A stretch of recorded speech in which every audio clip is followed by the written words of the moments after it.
Habari Entertainment proudly presents Habari Live. Habari Live.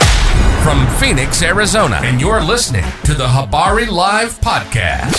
The show that brings you news, sports, and entertainment for people who love HabariEntertainment.com.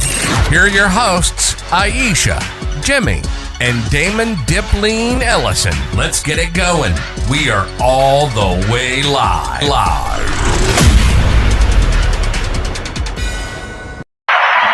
Yo, good morning. Another episode of Habari Live, man. We got it going another week. Good morning. Habari Ghani, my people. We are thrilled to bring you the latest edition of Habari Live, your go-to podcast for the Pulse of Phoenix and beyond. We are all the way live in Paradise Valley in Phoenix, Arizona. I am Damon Ellison and my co-host, Aisha. We will be your guide through the exciting stories and everyday happenings in our vibrant community, your weekly dose of inspiration, innovation, and insightful conversations from the heart of our city. So let's get it going, yo. It's been another crazy week, man. In the heart of, politics. It's the way it goes down. And we're going to, just talk about some of the things that's happened and some of the craziness that the Trump administration has put forth so far this week. With this guy is news every single day, man, because it never stops with him. So first things first, man. It's been tough to get through all this mess that we're going through with the administration right now, and just looking at the way they're making people suffer. And it's just terrible to see, man. We have them taking over an oil tanker this week and pushing forward with war with Venezuela. And, I talked about it a little bit, but, when you got to explain to parents why their kids were killed in a conflict, you got to have good reasons. And I really don't see any good reasons that we're going to war with Venezuela. We discussed it a couple times, and this is the route that this country is going right now. It's terrible. And no one wants to see conflict and people die and people get hurt. But this is what the Trump administration is really pushing right now. And we're going to talk about it and discuss it a little bit more in detail. But this is crazy, man. What are we really doing? But let's do the rundown. Aisha, tell us the top stories of the day. A week, my bad. For sure. This week, federal immigration enforcement scrutiny is growing. Federal immigration enforcement is facing rising concerns as reports document at least 96 so-called Kavanaugh stops, which are actions by ICE and other agents where people were stopped, questioned, or detained under guidelines set in a recent Supreme Court decision authored by Justice Brett Kavanaugh. And I'm happy that they're calling it this, and he deserves all the blame, because this is the fact that they decided in the Supreme Court that it's okay to use a person's skin color to pull them over and ask them, are they Americans? And that's fine. It's crazy as hell, man. And brown people are being black people and the Somali people and everyone else, anyone, Haitians, anyone that they see, they can use their color to pull them over and ask them their status of Americans. And it's crazy to see people okay with this in America. Yep. Really crazy. Mm-hmm. Legal experts, including Professor Anil Kauhan, argue that Kavanaugh's opinion in the Nome versus Vasquez-Pareto case effectively allows profiling based on where someone lives, the type of work they do, or their language proficiency, which is the framework now being nicknamed the Kavanaugh stop. Mm-hmm. Among those stopped, at least 15 of the people were U.S. citizens, which is raising additional civil liberties questions about federal agents disregarding legal documentation and citizenship status during enforcement stops. Mm-hmm. Yeah, man. I mean, but this is what they're pushing. I've it's very crazy to see so many Americans okay Mm-hmm. with rights being flushed down the toilet, applauding, happy. This is what they've wanted. They've dreamed of this. They wake up hard for stuff like this because they're so happy that people are losing, or American citizens are being thrown in jail. American citizens are being held. I mean, it's crazy. What other tools are they supposed Oh to my use goodness. besides racial Well, profiling? you're supposed to be picking up criminals. See, you're supposed to be picking up criminals. So you're supposed to be going by their criminal backgrounds. And then you go get those people that criminal. You don't need to look at people's skin color if you know who the person is and you know who you're coming after. You don't need those things. We know this guy, he committed these crimes. These are the people that we are throwing out, criminals. Mm-hmm. Why are you going after workers? Why are you going after teachers? Why are you going after people who are in their green card case Right. in court? They're about to get their card, and you're going to turn them away, take them out. Right. This is what we're talking about. To the people that are criminals, the people that have committed crimes and they've done things that are against the justice system, they're supposed to be leaving. And that's why in the past, when things like that were going down, people didn't have anything to say about the people who were being thrown out of the country. Mm-hmm. But when you're grabbing grandmas at the grocery store, when you're grabbing people, I mean, they grabbed a guy while he was putting out fires, working for the fucking fire department. Mm-hmm. They grabbed him. Like, these are the people that are helping society. They are good pieces of the community, and we're throwing them out. Yeah, disgusting stuff. I don't care what you say. What you got? In Maryland, a federal judge has ordered the immediate release of Kilmar Abrego Garcia from U.S. Immigration and Customs Enforcement custody, ruling that his detention lacked lawful authority. Hours after he checked into an ICE field office, the court blocked any attempt by authorities to re-arrest him without a hearing, issuing a temporary restraining order to prevent any further detention of Kilmar Abrego Garcia. Which to me is crazy that the courts actually have to issue an order barring his redetainment at a legal check-in. Yeah, man. It's disgusting stuff. What they've done to this guy. They admitted that it was a mistake, that they sent him to Venezuelan prison, Mm-hmm. and then they bring him back and immediately try to hit him with another case because they just feel as though that they're out for this guy.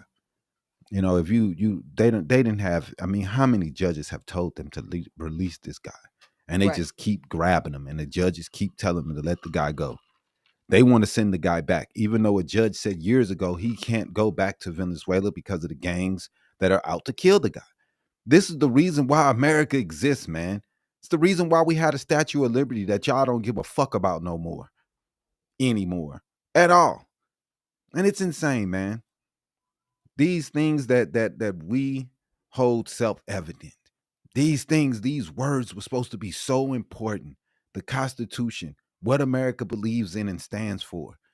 They're so proud of the Irish and the Jewish people and the Italian people that came here fleeing persecution. We love to read it in the books how Americans open arms, let these people come here, and they're so great. And America was so great when the Irish came here, and we helped them into the ghettos of America and put them in the worst neighborhoods we can think of. We love telling that story. Right. But then when it comes to nowadays, well, they're brown. Get them out of here. I mean, it's dude, it's nasty. But we know y'all treated the Irish and Italian Americans treat the Irish and Italians the same way. Mm-hmm. There was many people who were against them, treated them like crap, wanted them out. So it's no difference. America has always been the same way. We have these words, but this country never stands by the words that's built on the foundations. These words that we love to say. Right. We love to talk about how great America is and how great this thing is that they built this Constitution that Thomas Jefferson and all these guys wrote. Mm-hmm. But when it comes to actions, we do the exact opposite every time. Every time. We're disgusting.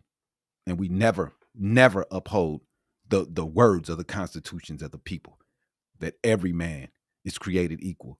It doesn't say every citizen.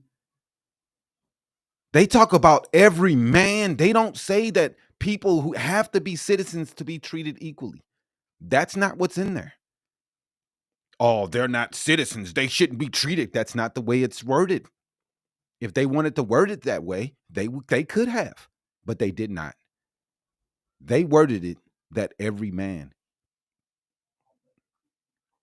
all people get a day in court. All people get justice. Not just some, or the ones who are rich, or the ones that are American citizens. It's like he's blowing these people up in Venezuela right now. This disgusting stuff. It doesn't matter that they're not citizens. It doesn't matter. What else you got, man? With affirmative action now banned in many college admissions, many elite universities have increasingly prioritized economic diversity as an admission strategy, according to the AP. According to recent reporting, top institutions like Princeton, Yale, Duke, and MIT have set records for enrolling low-income students, often defined by eligibility for federal Pell Grants, which is a trend that administrators hope will broaden access to absence of race-based preferences in admissions, according to the AP News. Admission leaders emphasize targeted outreach to underserved communities and expanded financial support through, though some experts say that economic diversity does not always translate to racial diversity. I mean, I read this thing this week, where they said that enrollment of white males have dropped since the DEI initiatives have been dropped. Really? Yeah, I did. Messed me up too. It's somehow hurting them. They think it's going to hurt everyone else. I'm sorry, I laughed out loud. Literally, it's not going that way. But your schools, people don't want schools to reach out to publics that's parts of the community that's underserved. They just want people to just straight out just admit everyone. But schools, they want to give opportunities to people who don't usually get this opportunity, for they can get a change in their community. And schools feel as though they have that built into what the school is doing to give those opportunities to people. We can't just have the rich being going to these schools. There's a lot of different schools. There's a lot of schools you can go to. And it's cool that these schools are trying to do something. And, they batted down affirmative action. That is gone. So they have to figure out other ways to serve the underserved. Now, I know that, a lot of Republicans, they hate the underserved. They don't care. Just leave them out. They don't think they deserve a chance. Only the rich people should be able to get into the schools. We know how you guys feel. We know. But these things are going to hurt you too, because there are white people who are underserved also. Right. And don't think that some of these programs aren't built to help a lot of white people, because they are. And you taking them away, you thinking it's just only going to hurt those good old brown and black people, but it always backfires. And right now we see that's the way it's going, is things are backfiring. It's not going the way you want it to go. Mm-hmm. These places aren't going to just do things the way you want it to do. They want it to go. Right. So, Moving on, a federal judge has reaffirmed that removing legal protections from Venezuelan immigrants was unlawful. A decision another one. reflecting ongoing litigation over temporary protected status. While the ruling was temporarily stayed pending review by the Ninth Circuit Court of Appeals, the underlying judgment highlights tensions over immigration policy and the rights of immigrants and migrants from Venezuela, many of whom have fled political and economic crisis. Oh, man. I mean, dude, another unlawful, unconstitutional order from the good old president that everybody's hollering and screaming. Why are the Democrats making videos telling people not to follow unlawful orders? That's all this guy does. I mean, I don't think they even know what the law is. Like most people, before they put any order down, they study the law to make sure they're not breaking any laws. Not this guy. He just does what he want to do, Right. and if whatever, and then When he want. it's unconstitutional. You can't do that. Oh, really? I mean, the way he's treating Venezuela and people from Venezuela, he treating them all like gang members. Like there aren't people who are victims. Like there aren't kids. Like there aren't mothers that's trying to help and trying to get out of that place and look for protections. But you remove all those protections unconstitutionally. These people are looking for help. We're supposed to be helping the people. He's quick to go out there and go blow these people up. That's fine. He's going to kill them, blow them up, drop bombs. That's fine. But helping them, can't do that. Right. Can't do that. We can't help them. But blowing them out of the water, blowing them, because we don't know what these people are doing. Some of these people are saying they're taking food to these islands that they didn't have enough fuel to be able to make it to America. Why are they killing them? We don't know who they are killing. They won't prove it. Right. And this is the reason why we have what we have today. And they have ships out there. They're ready to take it to Venezuela. We're going to war. We're about to go to war. You saw him talk noise like, oh, we've just taken the biggest tanker in the world that's ever been taken. It's got to be the biggest and the best ever. It's so big. We took a big tanker and it's the biggest tanker that's ever been taken. Shut your ass up. Know something. He's always talking about how big something is. Right. It's so wild, man. Dude, we have zero proof that these people are drug smugglers. None. If they're drug smugglers, only thing you have to do is prove it. It's pretty easy. You can prove it pretty easily.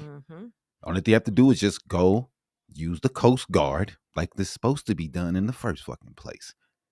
Pick up the people and show us the drugs. Right. Every time it's a boat, that's all you have to do is just show us the drugs. It's that easy. It seems that you're just killing fishermen or people that's taking food to help other people just so you can start a war. It's disgusting. Disgusting stuff.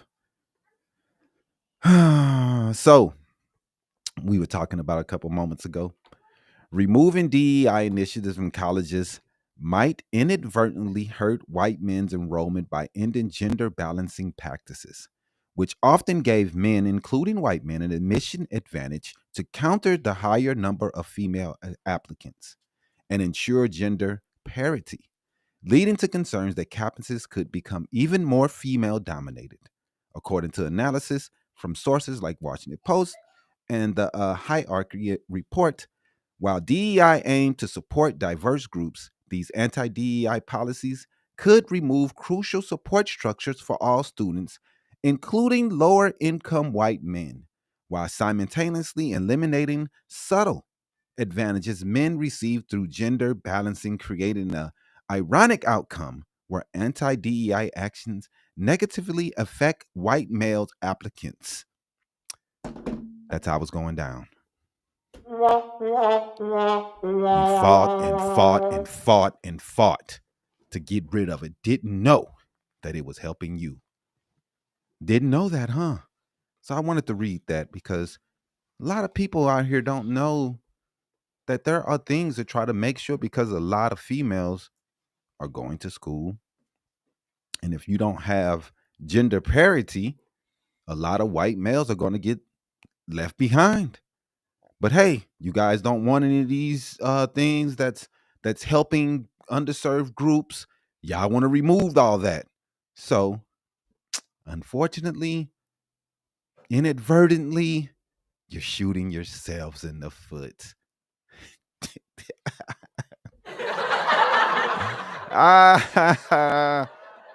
Stupid shit, dog. Straight stupid. You wanted this shit gone so bad that you're gonna hurt yourselves. Right. This is America that we're dealing with today. What story you got next? Lastly, starting on Monday, December 15th, Phoenix 911 call centers will begin offering callers a behavioral health response option during their initial call intake. And this is according to the city of Phoenix. Callers will be asked whether they need police, fire, or behavioral health assistance, with options to dispatch specialized teams from the city of Phoenix's community assistance program when appropriate. Officials say that the goal is to send the right people to help in a crisis, reduce unnecessary police involvement, and improve the outcomes for mental health emergencies, which is a move that has been seen as part of a broader public safety modernization efforts, according to the city of Phoenix, which is something that I actually enjoyed seeing, being that, I do work in behavioral health. Right. This is very important. Yeah, man. I like it. I like it a lot. Phoenix police are horrid. They just shoot everybody, dude. The laws here are very lax when it comes to the gun laws, and they are afraid that everybody has a gun, and they react. Phoenix police, I think 17 people so far this year they've shot. That's what it looks like they're going to get to, like 17, 18, something like that. They're shooting everybody, man. And then they're shooting people that have mental issues. They get there, it's always yelling and screaming because they have the worst training in the world. I have watched other police and the way they react, and it's never the way American police react. They are bad. They're horrible. They're horrid. They're bad at their job. Their training is horrid. We need a federal training everyone goes to, and it needs to be 3-4 years of training per officer. These guys barely know the law because they don't go to school long enough to even learn the law. Right. The way they treat people is bad. And for them to bring in mental health people when there's a call for a person with mental health will save lives. Right. Because these guys do not care about any of that. They come in, guns a-blazing, yelling, screaming, get out of the ground. That's all they know. That's all they know. They don't know how to bring things down. They don't know how to make things calmer. De-escalation is something they don't teach at all. All they teach is shoot to kill. Yep. And it's, if they're going to bring in people that's going to help, I love it, because right, I do. If we have too many people, man. I mean, we saw that guy. I forget where it was. Where the guy was. He was in a hotel. Nah, he had a knife and he was autistic, and the people tried to tell him that the kid was autistic. Oh yeah, I remember that one too. And the little white kid, autistic kid. And instead of them bringing in someone with mental health issues, someone that's a professional with mental health and they understand how to work with these things, they bring in the police and the police kill him instantly. Instantly. The kid, we telling you the kid autistic, the kid has mental issues. That man, can you set a perimeter? Can you do something to try to talk the kid down before you shoot him? I don't know how anybody can be against that. I don't understand how anybody could be against not shooting special need kids. I mean, look at this guy, Christopher Leach. He keeps saying the R word over and over and over. So we see how much he cares about mentally stable people. He's another Trumper. Crazy. But anyway, That's it. this how we treating people. We Right. saw Trump just call somebody a retard in Indiana, and he just lost the votes to redistrict in Indiana because he called someone a retard, and someone was very upset about that because they have a special needs kid. You're on here saying, retard. Like, dog, y'all have no respect for no one. They don't. They No don't care one. for anyone. And the dude, Republican Indiana, said, you know what? I'm over it. I'm not voting for this redistricting. This dude disrespected my daughter. And he has no respect for anyone. Not even people that's suffering from special mental issues. Or like, any for real. disability. And you come on here, like, dog, y'all are special, man. Y'all are some special people, dude. Evil people, dude, that think y'all. And the crazy part, most of y'all are Christians. That's the crazy part. They call themselves Christians. They call themselves Christians on here saying the craziest Most things racist. they can racist. Like, y'all are just evil. That's all the Trump party is, a bunch of evil people. So we're going to go on what happened this week with, the racism, the radicalization, the accountability, and political chaos of this week. Another racist meltdown by Trump and his administration. The discussion things that's going on with Pete Hegseth and his terrible running of the Department of War, as they want to call it. Mm-hmm. And the topics we're going to go over today is Trump talking about white countries, his remarks of how hate speech at a rally that he said, anti-immigration agenda that he's pushing, and what it means for minorities in 2025. Disgusting, man. Disgusting stuff, man. To hear your own president call you trash when you just came to America to escape the war that's going on in your own country. You come to America to hope for a better life, and your president calls you a piece of doo-doo. Right. It's nice. So this is Habari Live, man. Like always, it's news our way. And today we're diving into a moment that once again exposes the soul of American politics and how we don't have one, especially in the Republican Party today. You're absolutely right about that, Damon, because Tuesday's Trump rally gave us one of the most openly racist speeches that we've seen in modern political history. We're talking white countries' preference, explicit disdain for Black and brown nations, attacks on Somali immigrants, attacks on Representative Ilhan Omar, and a brand new immigration proposal that reads more like a 1950s apartheid travel code than a 21st century U.S. policy. It's definitely one of the more racist speeches I've ever seen in my lifetime. Donald Trump is off his rocker.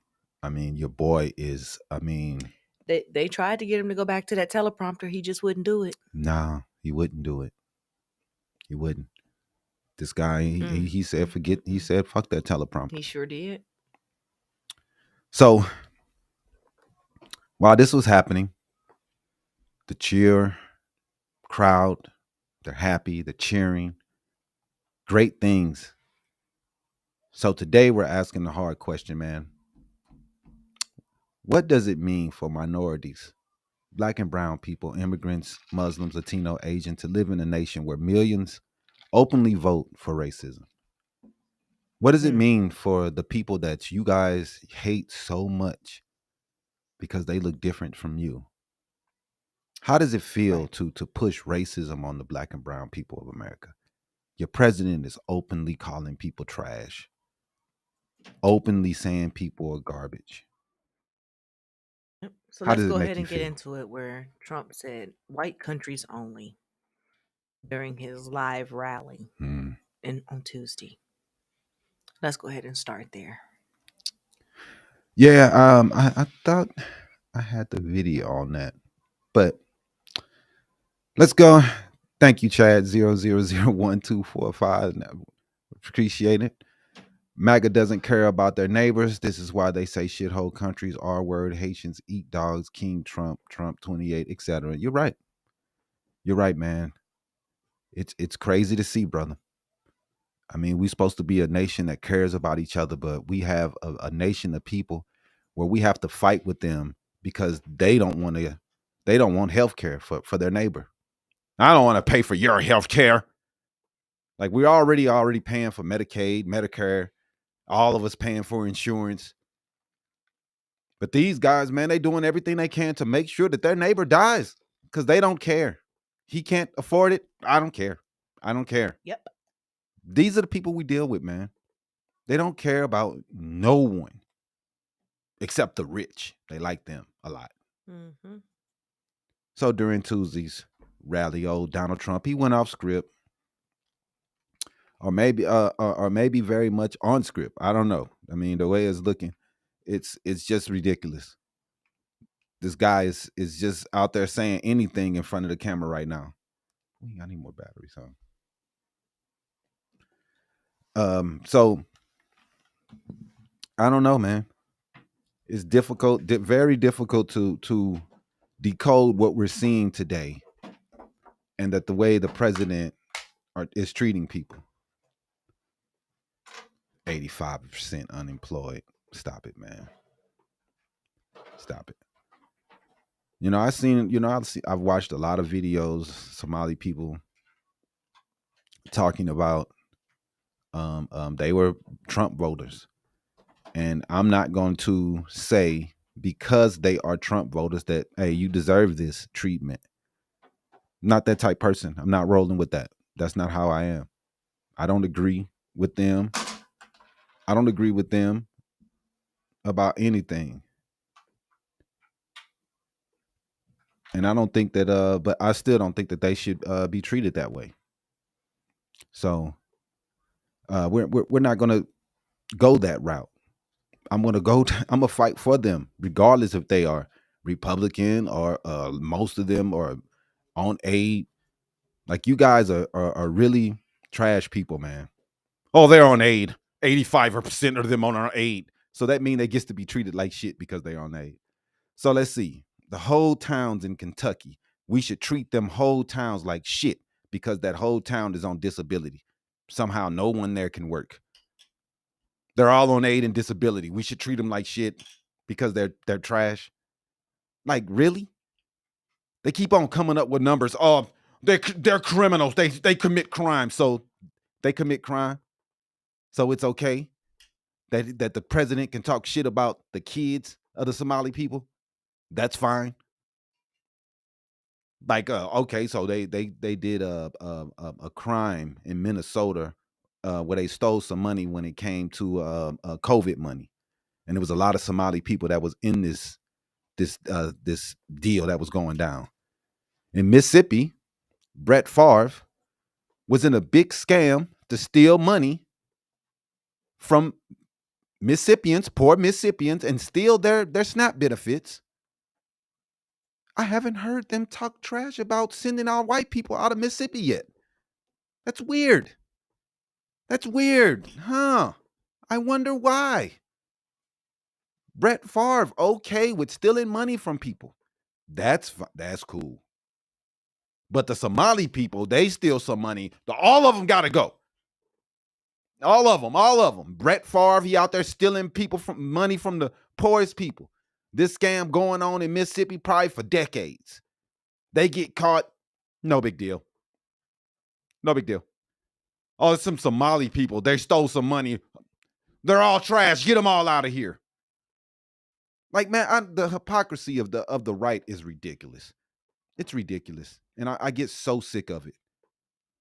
So sick of it. I wouldn't hear it. Let's deport all the people from Mississippi who were down with doing all these crimes and stealing money from people. That was fine.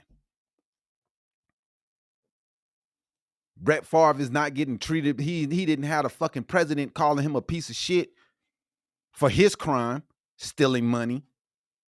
But the Somali people, the kids, all the mothers, all the people who had nothing to do with this are getting called trash.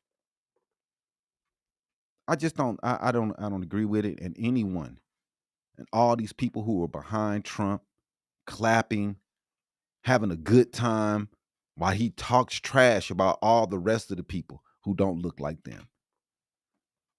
It's ugly, man. It's ugly, and I would think that America is better than this, but they are not. Are you holding down? You gotta hold down.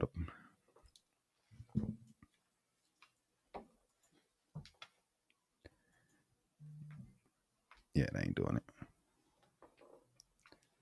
Yeah, so let's go ahead and play a couple clips right here, man, while we figure this out, man. We got some. Let's go ahead and play this clip of Obama coming to see some school children, to give them a nice word. It was a good time. It's fine. Don't worry about that. Let's keep it going. So when he praised white countries and insulted nations with majority black or brown countries, populations, he said the U.S. should be more selective and bring in successful white people from white countries, while calling immigrants from Africa and Muslim nations a danger, unskilled and uncontrollable. Now, I thought to myself when I heard this, and I wondered out loud, why would people from Norway and Sweden come to America when they have health care, they have strict gun laws, they won't get shot up on the streets because they have very strict gun laws, they have free colleges, they have good daycare laws with taxes on them and quotas and making sure that people do not spend more than $400 because it is subsidized. The government makes sure that their kids are being taken care of and they have great daycare.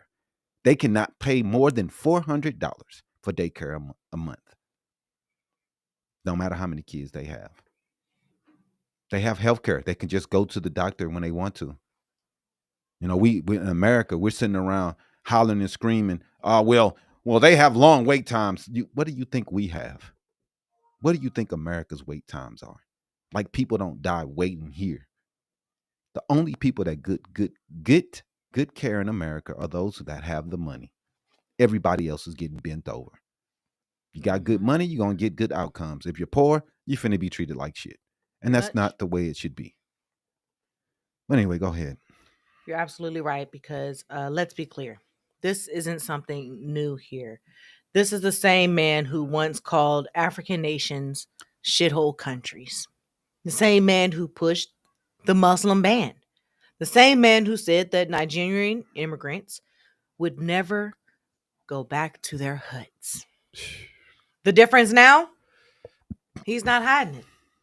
He's campaigning on it out loud, on camera, in your face. Yeah, man, exactly. And the media, they need to stop treating this like it's a gaffe. This is ideology, man. They're white supremacists. This is policy. This is a message to white nationalists that they have a home in America today. A message to all the black and brown people that you are not wanted in America, and the Republican Party do not want you here.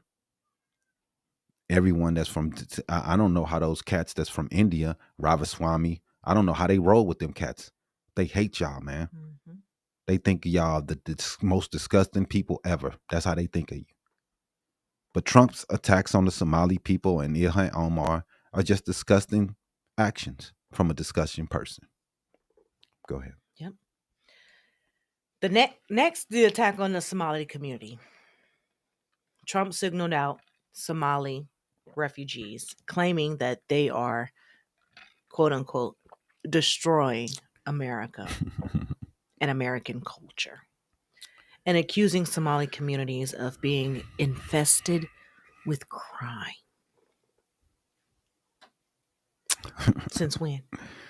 Name a white country better than America. Hey, hey, man.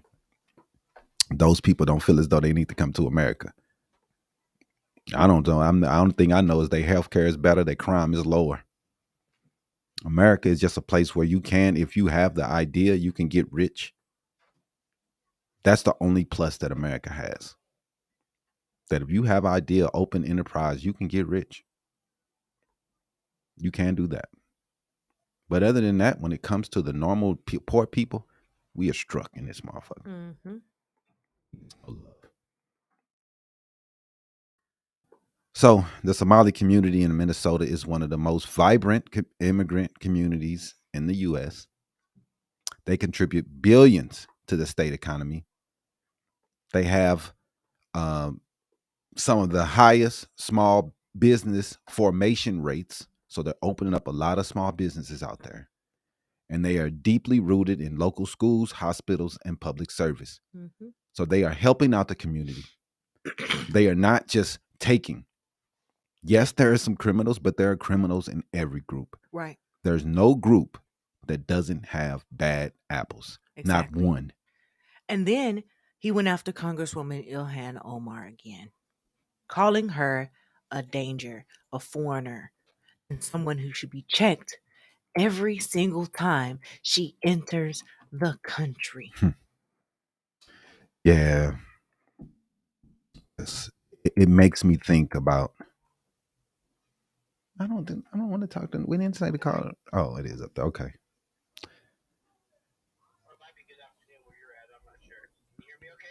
Yes, sir. Give us just No, one I second. don't hear him. Oh, is it not connected to the Bluetooth? Hmm. Afternoon. What's going on? Good afternoon, guys. How's the best looking couple on podcast doing today? Doing real well, thank We're you. doing really well. All right, great. You guys must be somewhere on the East Coast because it's still morning here. No, we're in Phoenix. It's almost noon. It's almost noon. It's Yeah. 11. It is okay. Yeah, in Phoenix it would be. So I got a couple of questions for you. So I think maybe for probably just for some understanding of because I know it seems like hard to understand why people might have voted for Trump and whatnot. But back in the day, we had Biden was pushing the passport, the vaccine passport, and they were talking about Jimmy Kimmel was up there. Oh, if you're not got a vaccine and you got a heart attack, too bad, and those sort of things. So they were talking bad. What did Biden refer to? MAGA Republicans or extremist groups, and you've heard them. You know what I'm talking about. So it's kind of the same rhetoric that perhaps how you interpret what Trump is saying. I don't think it's to the same rate or to the same level. Really? Okay.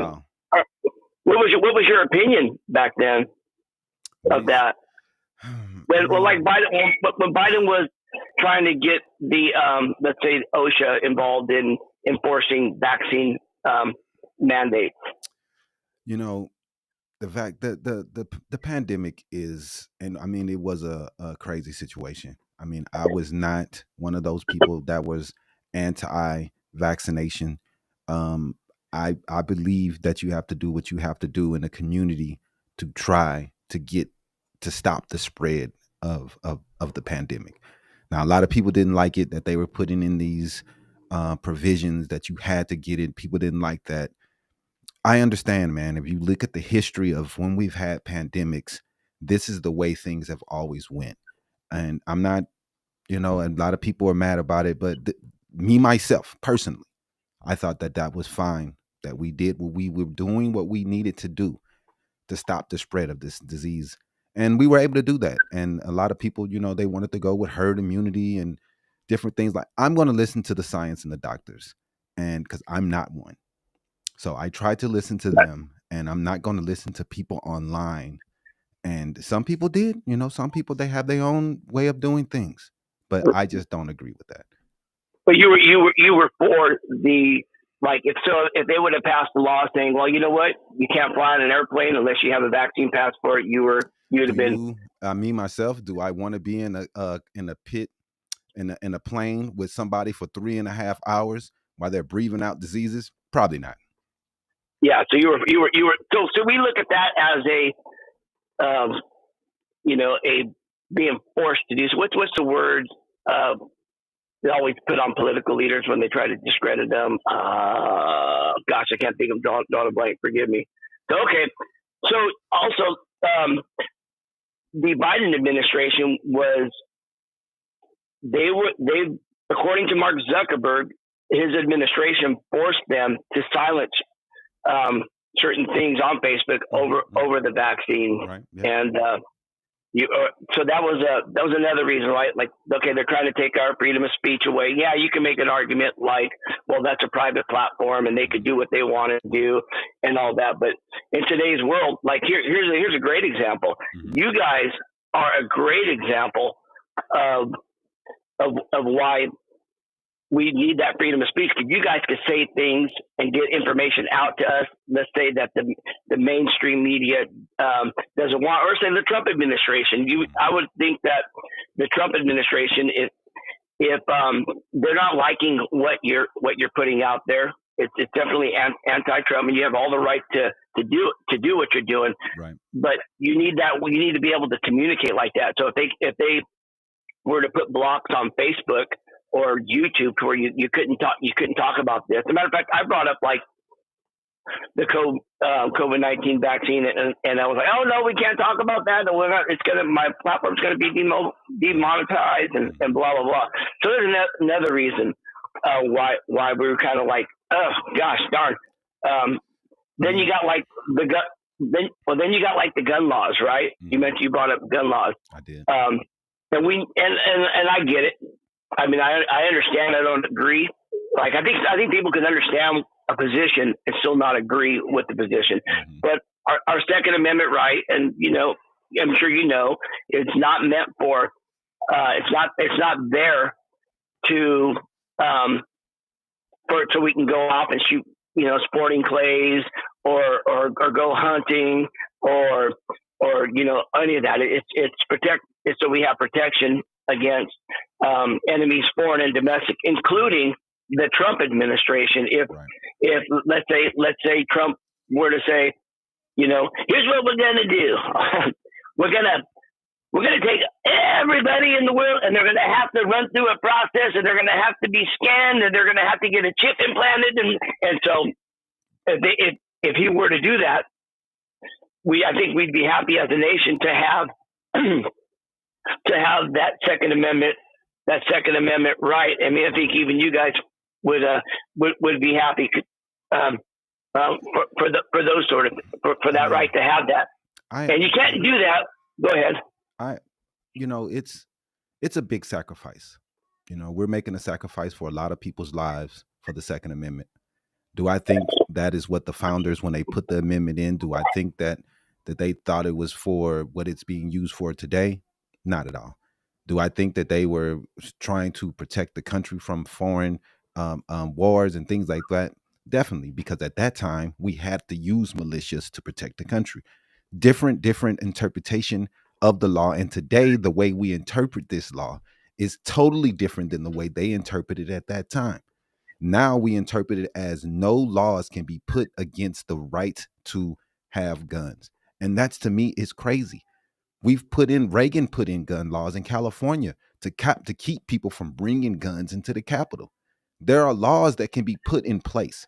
Today, the way we interpret this Second Amendment is that it's untouchable. There's a shield around it, and we can't do anything to stop the killing of these kids, anything to try to make it safer for today. Yeah, we should have guns. I'm never going to say that we should not, but there also should be common sense laws to try to keep the chaos and the wreckage that are going through our kids today. And we all should be doing something to try to stop that. Now, when it comes to the First Amendment, being able to say what you want to say, even though it is false information, you should be able to do that in America. It is called a free country. I agree. Now, should they have been taking people's quotes down because it was misinformation? No, they shouldn't. But what they wanted to do is put community notes on saying, hey, this information may not be incorrect. Look into what you need to do. And I understand that conservatives didn't like that. But these are the same conservatives that got mad when some liberals went out and said some things about Charlie Kirk. And they wanted people fired, and they wanted them taken down, and they wanted them, So it seems as though that they only want things their way and not both ways. So if you're going to play the game of, hey, some things are okay and then some things aren't, then that's not fair. It should be across the board. And they were very upset about Charlie Kirk. And we had people from the highest level trying to get people fired. And that is disgusting. And then you can't turn around and use that and say, hey, we want to be able to say what we want, but you guys can't.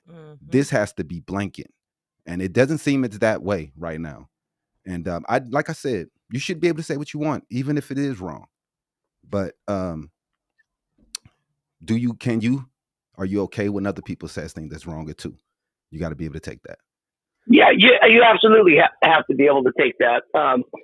Going back to Charlie Kirk, I don't think like the people that there were some normal people. I would say normal, like non-celebrities, that people that got fired for making fun of him and whatnot. We all seen that. And then we had probably the case you're referring to is Jimmy Kimmel, the high profile thing of Jimmy Kimmel.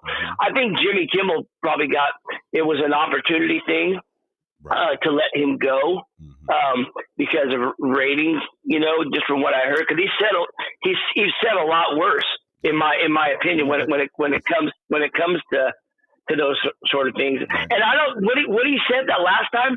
I didn't really find that one all too offensive to be honest with you.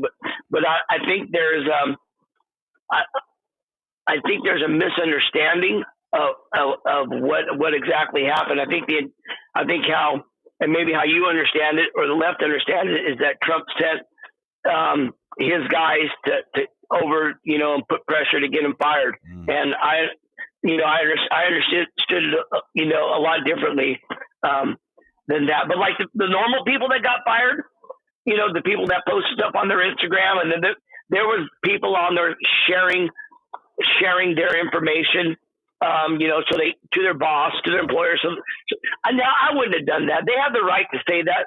That being said, the boss or the owner of the company has a right to protect, their interest too. And unless, in my opinion, unless there was a policy in play that said, you cannot, do this or do that or on social media and blah, blah, blah, then those people should not have been fired. But they should probably take it as a warning, because that policy is probably going to go into place. But I definitely don't agree with the people that were sharing that information to employers. That's oh God, that's child games, if you ask me. Definitely don't agree with that. Okay. But yeah, so where are you on, like, what is your stance on gun laws? You mentioned that we need to have some sensible rules in place, and here we probably agree. We're probably going to find some agreement on some of the things. But what are some of the things that you would like to see? I would like to see stronger background checks. Okay. I would like red flag laws to be in place, and I would like them to be pushed harder, because I don't think they do a good job in the places that they are when those things come down. And I think they should be more strict on these red flag laws also. I think open carry is a horrible idea. I think 18 and up, with just being able to have an ID to get a gun is a horrible idea. I just think that the easier we make it to get these guns, the more crime we're going to see on these streets, because most criminals get their guns from law-abiding citizens. Unfortunately, that's the way it works. And when you got 18-year-old kids getting guns and getting their hands on guns when they're not even really responsible, period, with drivers, in much things, that's why their insurance is higher. They shouldn't be able to get guns. But they're immature still. I think they are very immature. And we have some guns that you can't get till you're 21. But there is some silliness when it comes to those laws. And I think that we should make those laws more stringent and trying to figure out the holes that are in these laws. And it just needs to be more federal laws. We have, every state is different. You're one state. If you're strict in your state, they just go to the next state. And a lot of people love to talk about, oh, Chicago has strict laws. Yeah, and those guys know, go to Indiana, go to Iowa. Right. So that's all they do. They just drive across there and go to those guys who can get them for easier. People down in Arizona, they know, go to Arizona, you can get it just with your ID. This is not, they don't live on an island in Chicago. They can just get up and drive. They have the ability to do those things. Or Sure. other places, Indianians, they bring the guns to them, sell them on the streets. These things are all in together making this problem. It's not just a situation where the guns just materialize out of nowhere. They're getting these guns from normal people. And until we make it harder for everyone to get them, everyone's going to have them. Okay, so like a background check, I think we could agree on the background check. Make sure someone doesn't have a felony or probably a history of violence would probably be right. Exactly. That would be definitely a good thing. I don't think I have any. I'm not opposed to that at all. Like the red flag laws, that one there, that's kind of a slippery slope to me, because when I say that, because from what I understand, based on conversations I've had with other people who are for red flag laws, is that if let's say I get pissed off at my wife's ex-husband, and I could say, hey, this guy, let's say I knew he had guns, just because shit wasn't always bad between us, and I report him as, I went over there to pick up the kids, and he was threatening me with the gun. He pulled up his shirt and they showed me his gun. And let's say that's it's not true. What will happen is they will confiscate all his guns. There will be probably a court date. He could fight it in court. He could plead his case, but he's going to be out all the money. He's going to have to pay for the lawyers, and that's if he gets his he may not even get his guns back. So to me, that's kind of a slippery slope with the red flag laws. Yeah. Now the legal guns, you mentioned that. What did you mean by, like, so when criminals get legal guns, you mean they go and they buy them legally, or they're getting them from people that purchased them? They steal them from people people who purchased them. Okay. Well,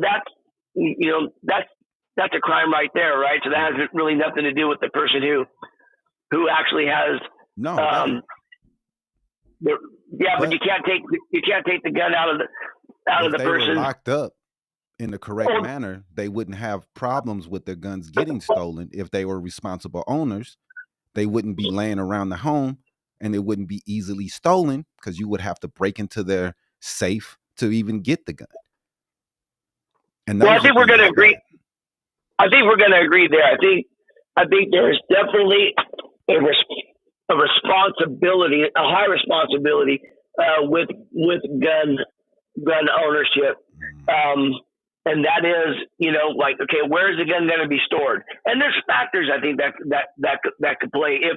If there are kids in the house, I think that responsibility goes up tenfold. Because I'll tell you what, little boys, I don't know about girls, but I know little boys cannot resist the urge to play with the gun. They cannot. Kids getting hurt lately. Yeah. And we've seen it from cops, right? Cops cleaning their gun, they leave it out on the counter, the kid comes, and that's happened several times here in California, it seems, in the last 10, 15 years. And you hear it and you go, my gosh, this is such a preventable thing. So I definitely think, the responsibility is high. Now, let's say if a couple lives alone, and they are alone, and they want quick access to the gun, I think they have every right to, whether that gun's in a drawer next to their bed. Now, personally, I think if you're going to be armed, the safest place for that gun to be is on your person, because it's right there. The kids can't get it, thieves can't get it, blah blah blah.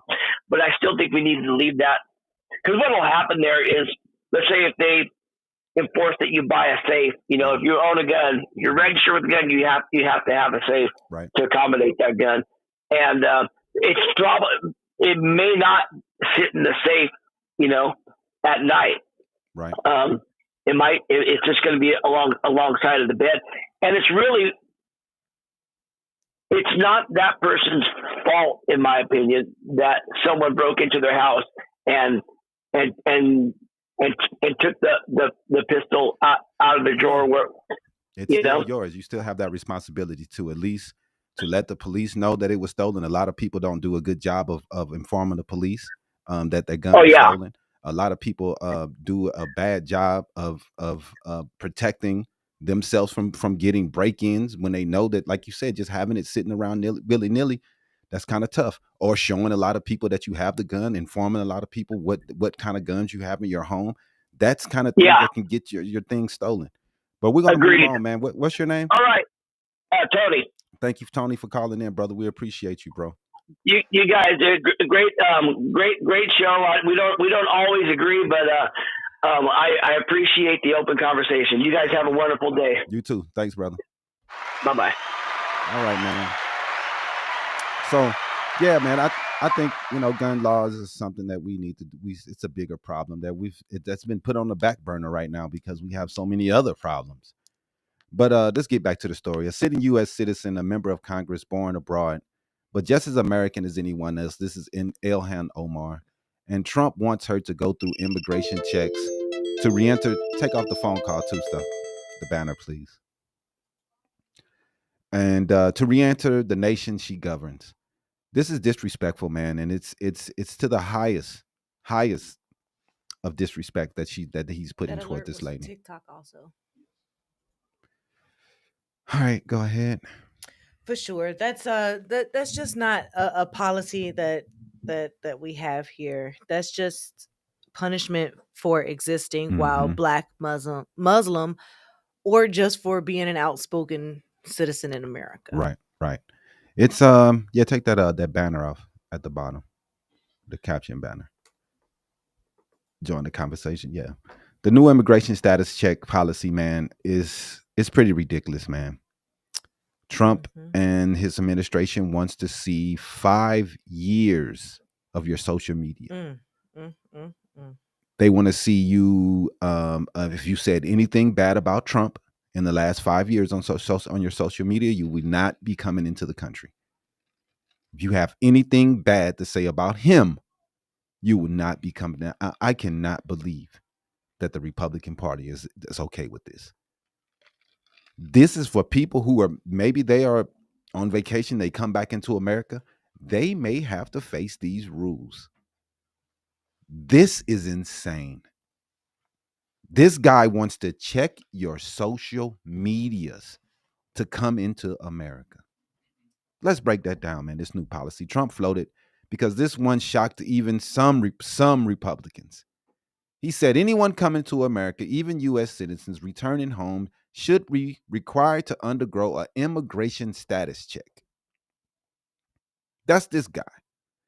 Let's pause. This means if you're a Muslim American, Black American, Latino American, dual citizen, immigrant with a green card, or simply look like someone Trump doesn't consider American, you could be detained, interrogated, searched, or denied re-entry. In other words, your passport stops protecting you. Your skin color becomes your paperwork. This is what we're going for right now. And free speech, that doesn't matter. Citizenship doesn't matter. The Constitution does not matter.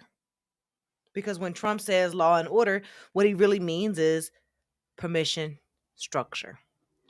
By that, he means permission for government officials to target minorities under the banner of security. Now, what happened with the Afghan person killing the two military National Guardsmen was terrible, man. Very terrible, very bad. It sucks. No one wants to lose their kids like that. That was terrible all the way around. But that gave him the okay to treat all brown people as criminals. This gave him the okay to implement his travel ban on the 19 Muslim countries. These are the things that he wants to implement, and if you give him a reason, he's going to ban them all. Now we see crime from white people all the time. But somehow that doesn't hurt their whole population. Only when the person is Afghan or Somali does he's going to talk about all of them, call them all trash. Mm-hmm. That's terrible. That's a horrible leader, man. And this is going to cause more violence down the road. I know people at his rally, they were laughing. They thought it was hilarious as he talked trash about the Somali people and Ilhan Omar. This is going to bring violence. The way he's treating the Afghan, I'm telling you, when the story comes out, what the Afghan person did, if it comes out, because I know they are trying their best to keep all information from why this guy did it and what was going on. They want to try to keep it low key because we already know this guy drove from Washington to Washington, D.C. for a reason. There was something on his mind. He was pissed all that whole drive. And it's terrible what he did. But we want to know why. And we already know. I pretty much know why. I don't want to throw out bad accusations or bad reasons why I think this guy did this, because that's dirty and that's nasty. People are really hurting. But I have a reason why I think, and I won't say because it's disrespectful. But let's talk about the emotional, psychological, and political impact, because this is where a lot of media outlets fall short, man. What does it feel like to live in a country where millions vote for a man who says you don't belong here? In a country where people look at you and try to act like they're not racist, but all of the moves that they do are pure racist. Right. What does it feel like knowing that your president calls your mother's homeland garbage? What does it feel like when your passport says United States, but your president says, yeah, but where are you really from? And we know there's a lot of people that feel this way. We know it's a lot of people that talk like this. And that's why this guy's in charge, because they felt a connection with him. They felt that connection of racism with him. And for Black Americans, this isn't new, but it hits a little differently when the racism is televised. You know, and they all told us that we've taken another step away from racism in America. We elected a Black president. But dog, ever since Obama, it's been the worst shit ever, man. The most racist shit that I've seen in my lifetime has came after Obama. I mean, they always say every step forward, we have to take 2 steps back in this country. And that's what we're doing right now. We're taking our 2 steps back. Mm-hmm. And that's 45 and 47 is the steps back that we're taking. It's a little differently, man, when the racism is televised, monetized, and rewarded at the ballot box. Man. It hurts a little bit more when you see people profiting off racism right in front of your face. Yep. And for Muslim Americans, especially Somali Americans, it means constant fear that your neighborhood will be labeled a threat. It means that your children will grow up hearing the president say people who look like them are the problem. Dirk Bite Juice, you cannot come back with the same shit you said just last week, bro. Like you gotta come with something different. You just said that. We already discussed this. I remember. You said the same sentence. Come with some new shit, please. So, how do immigrants in America overall feel? How does it mean to be American? It's no longer a promise, man, for anyone. It's a warning that these people hate you, that they're looking for any reason to label you a threat. Mm-hmm.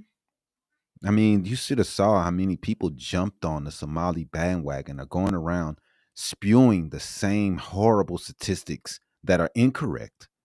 It's only like 30-40% of them on welfare, but they're going around saying 85% of them are on welfare because Donald Trump said it. It must be fucking true.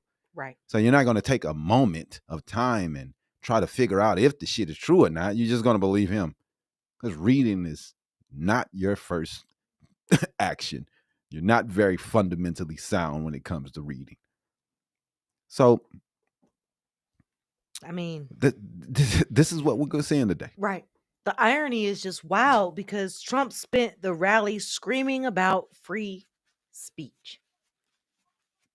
But he's only allowing immigrants to come here if you have not said anything bad about him. Yeah. Is that really free speech? Right. It's a one-way street. He gets to say whatever he wants to about you.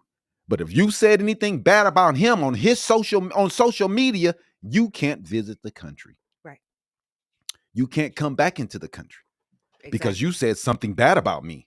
While he's sitting here saying the entire Somali community is trash. Right. But if you talk about one person, you Mhm. can't come into America. But what he really wants isn't free speech. He wants protected speech for himself, for other racists, and other extremists. Your speech, minority speech, immigrant speech, critical speech. He don't want none of those.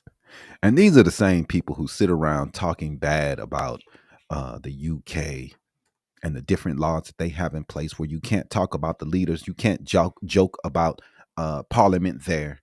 There are things that you can't say about them. But y'all are okay when the American president try to implement the same things? You cool with that, huh? The president is saying you can't say bad things about him or you can't come to America. Freedom of speech is supposed to be for all, not just citizens. This is what we want. This is the America that we are trying to put forth for our kids now. Like it's disgusting. He can say Somali's trash, but if Somalians say, hey, you know what? I don't really like Donald Trump because he said we're all trash. Oh, you can't come here. So you're just supposed to take it. You're supposed to take it, huh? He wants that weakened, monitored, punished. This is what he wants. This administration isn't about protecting freedom. It's about controlling who gets to be American and who gets policed by it or for it. Mm-hmm. It's terrible, man. But this is what we're seeing. This is the new America that we're in. We're at a crossroads. We're watching one political party build its platform on fear of anyone who isn't white, Christian, and obedient. Go ahead. Yep, you're right. Because here's the truth. America has never been a single story. It's a tapestry. Black, brown, white, Asian, indigenous, immigrant, citizen, refugee. And no rally, no racist speech, no policy written in hate could ever erase the fact that America is known as a melting pot And always have been. and always will be. They try their best to tell us that America is a white country, a white Christian country, that everything is white. This dude just put on here earlier, what color is Santa Claus? I don't give a fuck. And the people who care, dog, y'all have, man, this is the type problems y'all care about. This dude is made up. Who cares? And I think the real one was Turkish. Yeah, Sam? And is that white? No. You know, the Coca-Cola guy, the white ass dude that y'all put on the Coca-Cola bottles that made the white Santa Claus we have here was made up. It's like everything else. The real one was a Turkish dude, not white. You would call that Middle Eastern, right? Then we got Jesus. Jesus is white. Like this When is the Bible describes him as having olive skin tone with brown hair, right, dark eyes. right. I mean, the religion is from the Middle East. I'm guessing it's from the Middle East for a reason. He must have been Middle Eastern. I mean, that's the way these things work. But you know, they have this white supremacy thing going on, and a lot of people are okay with it. I don't do white Jesus. I don't do Santa Claus. I don't do none of these things because it's all made up. Exactly, James. So I don't they care never about give a fuck about the facts. Doesn't matter. They want to tell us that it was all white and all Christian and all them. It's all lies. The natives had their religions and they were here first. Millions of years before they got here. Mm-hmm. And they get here and be like, look at this white country. Oh, well, hey, we here. No, you're not. We don't see you. You're not people. You're savages. And that's what they do. That's what they do. They get to the place and then they call everybody that's there savages and demean them. And that's what he's doing with the Somali people. This is the playbook they've been running since Christopher Columbus. And people are okay with this trash. We see what the fuck's happening. And we won't sugarcoat. We won't sugarcoat it. And we won't act like this shit isn't going down because we know what's going on. And this is not the America that I want to see. It's trash. Let's take a quick break, man. Run a quick commercial. We'll be right back with more Habari Live. We got more stories to come up, so don't go anywhere. Hey y'all, it's Mama Soul's Fish and Chicken, Habari Entertainment sponsor. Let's go get it.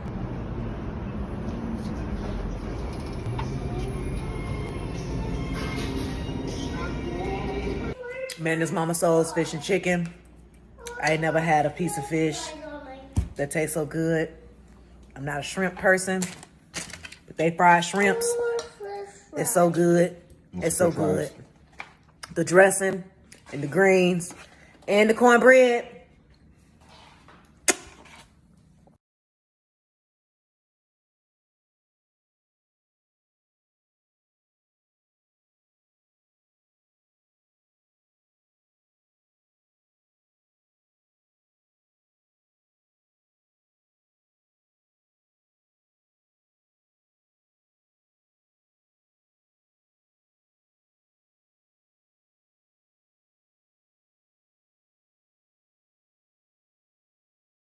She's gone.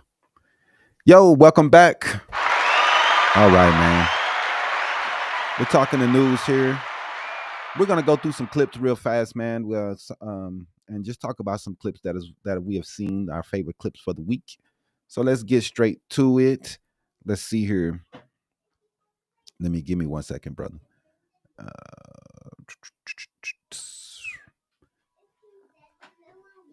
Yeah, welcome back, guys. And like I said, I thought you said you were on. Oh, you didn't bring your keys. No, I thought I did.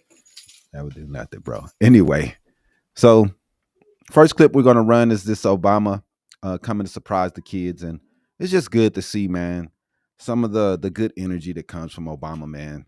Go ahead and run the clip for us.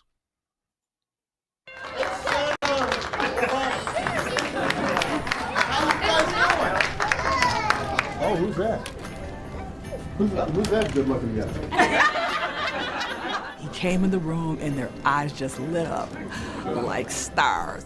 You guys like reading? Yep. Come on, everybody, let's just pile in. Are you guys all trying to be good for Christmas? You're on the nice list? Flying Free, How Bessie Coleman's Dream Took Flight. Bessie said, oh yeah, you just wait and see. There'll be a black female pilot and it will be me. So look at her, she's flying a plane and she climbed on top of the plane. Would you do that? No. I wouldn't do that. I'd be too scared. You bust your head. That's what would happen. He asked them about what they liked to be when they became adults. What do you want to do? Be a police. A police officer. How about you? Be a doctor. Be a doctor. That would be excellent. I want to be like you. Well, you know what? Right now, all I am is old. Obama's top reads right here. It shows that he's coming back home and that he's engaging with the children. He wants to see them succeed.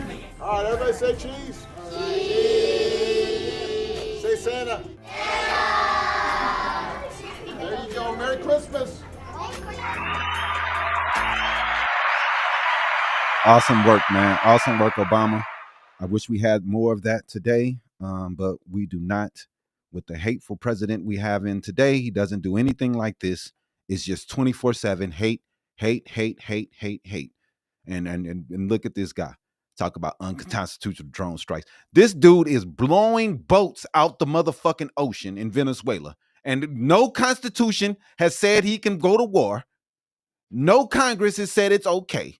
It's all being deemed unconstitutional that he's killing people. Double strikes on the boats. Y'all have no problem. But Obama, who was in actual war at the time, doing drone strikes, oh, y'all care so much about that. The fuck out of here, man. You people are hypocrites, dude. Hypocrites. Obama was, look at the rankings and look at the difference between him and Trump and see the differences. That's all I got to say about that. So this next clip, man, we got a Christian nationalist, a Leslin for Christian nationalists and a lot of Trump voters. James Tallarico, he's going to tell us a little bit how he feels about these fake Christians is out here. It should be down at the bottom over there. It should say James. There you go. Tallarico. Go down 2. There you go. The Bible doesn't mention abortion or gay marriage, but it goes on and on about forgiving debt, liberating the poor, and healing the sick. Christian nationalists like to say this is a Christian nation. Not only is that historically inaccurate, not only is that theologically blasphemous, but it's also just not true. Mm-hmm. Look around us. If this was truly a Christian nation, we would forgive student debt. If this was truly a Christian nation, we would guarantee health care to every single person. If this was truly a Christian nation, we would love all of our LGBTQ neighbors. If this was truly a Christian nation, we would make sure every child in this state and in this country was housed, fed, clothed, educated, and insured. If this was truly a Christian nation, we would never make it a Christian nation because we know the table of fellowship is open to everybody, including our Buddhist, Hindu, Jewish, Muslim, Sikh, and atheist neighbors. Mm-hmm. Jesus could have started a Christian theocracy, but love would never do that. It's real. The closest thing we have to the kingdom of heaven is a multiracial, multicultural democracy where power is truly shared among all people, something that's yet to exist in human history. Mm-hmm.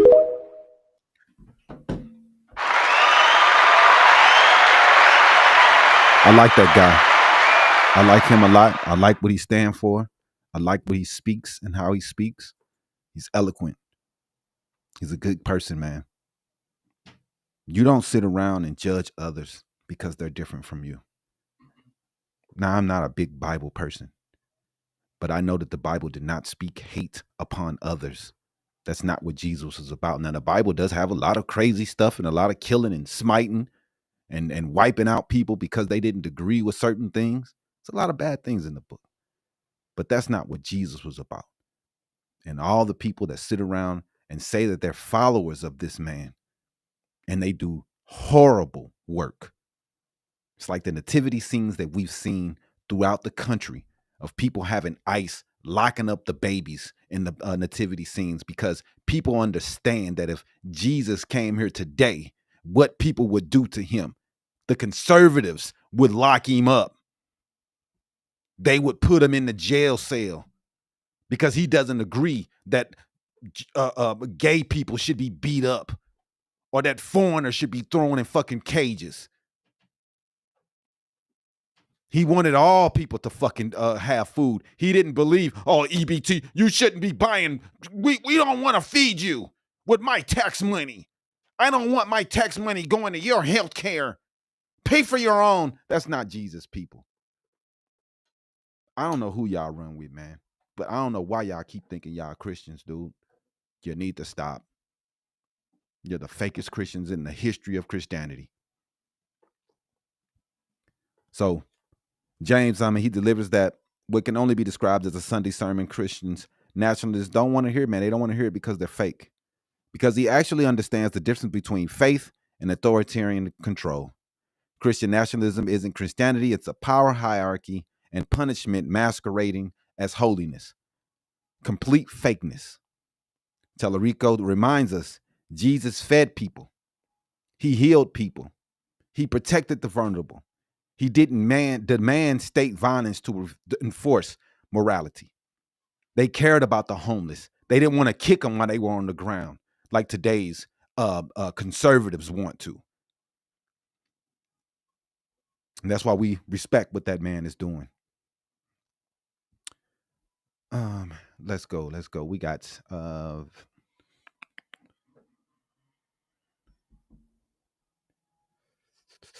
one where Victor Blackwell is talking to a lady who was getting chased by ICE. Yeah, there we go. I think that I was just in the moment panicking, and my first thought might have been my daughter and that I needed to get home. Well, when the first ICE agent popped out, he said to come here. He said, "Come here, ma'am, please." And I told him that I was legal and a US born citizen. He said something of the sorts like, "Yeah, I know, come here still." And then another car pulled up, and that's when I ran away. Juan Carlos, you were in the house. What went through your mind when she came through that door? When I watched through my window, I saw a few cars, in front of our house.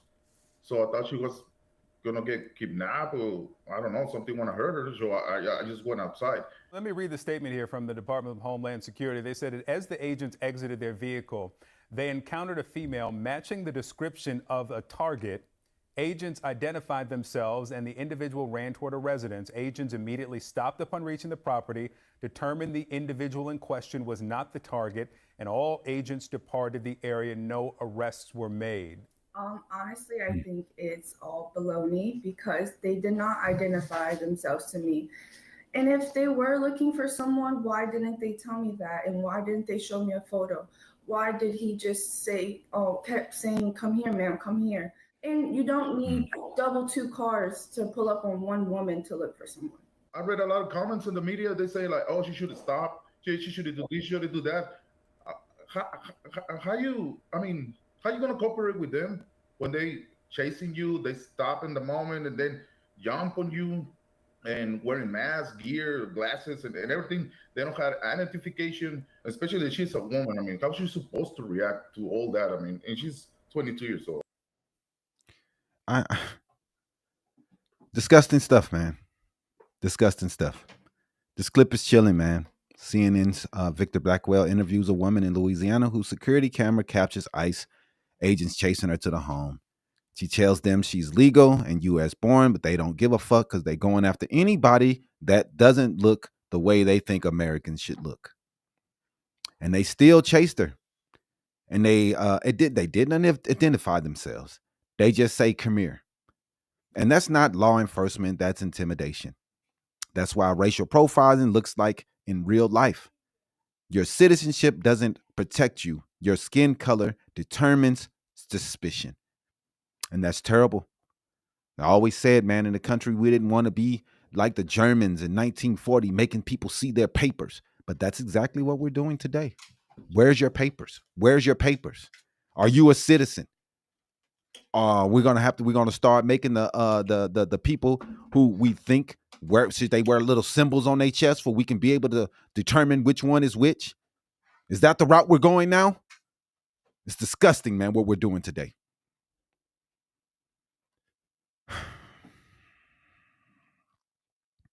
So this next clip, we're gonna talk about uneducated voters versus undocumented immigrants. Say it plainly, uneducated voters pose a greater threat to democracy than undocumented immigrants ever will. When MAGA voters don't know what the Affordable Care Act is, what the difference between that and Obamacare is, and would rather go uninsured than accept help associated with Obama's name because he's fucking black. That's not ideology. That's weaponized ignorance. And that's the reason why they call it Obamacare, because they know they can feed off your hate to make you go against your own good. Vote against yourself.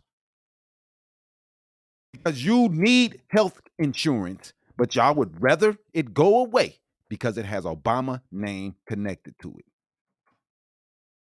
Ignorance is easier to manipulate than to give the real facts. That should be one. Oh, there you go. Obamacare or ACA. We're talking about health care today, and which plan do you support, Obamacare or the Affordable Care Act? The Affordable Care Act. And what is it about Obamacare that you do not like? I just think that there's a lot of holes in it, and it needs to be revamped. I think and you think hasn't been thought out. You think the Affordable Care Act is a better plan than Obamacare? Better, but I'm not happy with that either. I'm more sort of towards the Affordable Care Act, but I'm also very sympathetic for people that don't have the ability to have proper medical insurance. So Obamacare is un-American? I think it's kind of un-American to force people. What if they can't afford it? What if they want more coverage? And the Affordable Care Act is American. I think it's more American because it allows people to make their own choices on what they want and who they want to work with. The affordable. And why do you prefer the Affordable Care Act over Obamacare?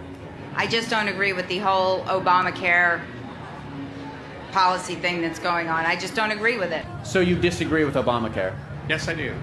Do you think insurance companies should be able to exclude people with pre-existing conditions? No. Do you agree that young people should be able to stay on their parents' plans until they are 26? They should be able to, yes. Do you agree that companies with 50 or more employees should provide health care? I do. And so by that logic, you would be for the Affordable Care Act? Yes. The Affordable Care Act. And why do you support that over Obamacare? Do not like Obamacare. I don't like anything that has to be forced for everybody to buy. It's just not good. Do you think Obamacare is socialist? Yes, I do. Do you think the Affordable Care Act is socialist? No. Do you believe that Obamacare will eventually lead to gun prohibition? Yes. Do you know that Obamacare and the Affordable Care Act are the same thing? No, they're not. Thanks, you made me look stupid. That's what we do. Okay, you did good.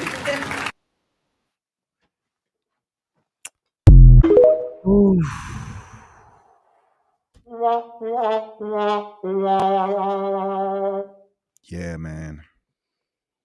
This is what they hope, dog. And as they take it away every day, they're hollering, they're taking away Obamacare because they understand that when it comes to the ACA, there's more Republicans on ACA than Democrats because they need that to make sure that they have care when they have their own companies, when they have their own business, they're building something. Now, a lot of these same people now are talking about going back into corporate jobs because this is the only way they're going to be able to afford healthcare. They have torn the ACA apart, and they've been able to do that by just putting Obama's name on the fucking title. And these people are just going to hate it just because it has his name on it. Now, you call it an ACA, they're cool. They like it. They like the provisions. They like that the kids can stay on there to 25, 26. They like that nobody can get turned down for pre-existing conditions. They like those things. But you say, hey, it's Obamacare. No, I don't want it. No. Like, this is the ignorance that we have in this fucking country, man. I would rather have undocumented immigrants than these people who have no fucking idea what the fuck they're talking about, voting and making decisions. This is the reason why we have a fucking SpongeBob in the office right now. Slow as hell. We see what's happening. We won't sugarcoat it. We won't stay quiet. We're going to keep screaming and yelling to the top of our lungs into something that's better. We're going to push politicians that actually give a fuck about what we're talking about. People sit around talking about they don't want to be forced. We're forced to pay Medicare and Medicaid already. We're also forced to pay fucking insurance also. We're paying 3 times and still doesn't have any fucking coverage. Yep. Whatever, man. We don't want SpongeBob as the president, bro. He's not very intellectual. So, I mean, for real, this shit is crazy. Go ahead. Yeah, I mean, it's crazy, but again, this is news our way. We want you guys to stay informed, stay loud, and please continue dropping your comments in the comment section. Follow us, subscribe, like, share, do whatever you can to get this word out if you like us. Yeah, man. I mean, it's sad that the fight that we have to get decent health care in this country to fight with people, to try to make people understand that even though Canada don't have a perfect system, it's still better than ours. Right. Oh, well, they have to wait. Yeah, we have to wait Mango too. Mussolini. We have to wait too. People act like the American system isn't. There's a wait too. Unless you're rich, they're the only one that's getting great outcomes. Everybody else from the middle class to the poor are getting worse outcomes. Now, we can sit around and say how Canada has a better system. Everybody else in the world is looking better than us. What do we rank? Look that up. What are we ranking healthcare in the world? And we know it's bad. SpongeBob would be a predator. You're probably right, homie. He probably would be, man. He probably would do a better job. For real, man. It's ridiculous what we're dealing with, though. And you know, the ACA subsidies, they will be going away here on January 1st, and a lot of people insurance rates, insurance policies are going to double and triple, and a lot of people are going to decide not to re-up their health care because of these prices. Right. What? The U.S. healthcare system receives mixed but generally low rankings globally, often placing last or near last in overall performance, access, and equity compared to other high-income nations in studies by groups like the Commonwealth Fund. Despite high spending, however, the U.S. sometimes ranks highly in specific areas like innovation or care process, Definitely. but they struggle significantly with affordability, universal coverage, and high health outcomes like life expectancy. Right.